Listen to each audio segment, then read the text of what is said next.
I'm Randy Wefel. I'm from Glendale, Arizona, and I decided to do it myself with building we'll call it an industrial strength motorhome. I started with a retired military truck, the M1078.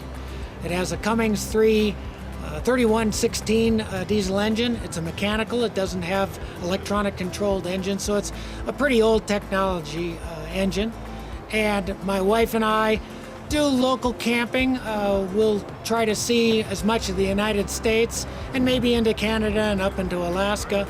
Last time I left the country, they gave me a gun and I haven't been interested in leaving since. The truck is going to be used for more primitive camping, but not getting stupid. Not a rock crawler, not a strange terrain vehicle.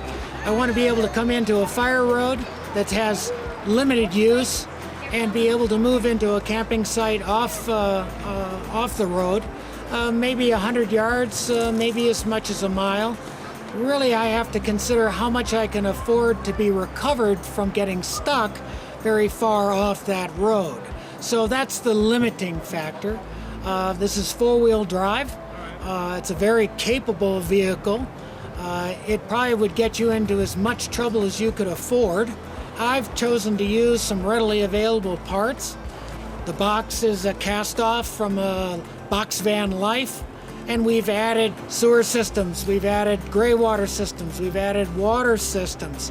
We're now deciding on what solar panels, and actually coming up to the show this year, I've made some decisions to change from propane to diesel-fired objects and solar-powered objects. You can learn a lot being able to come to a place like this and share ideas from the other builders.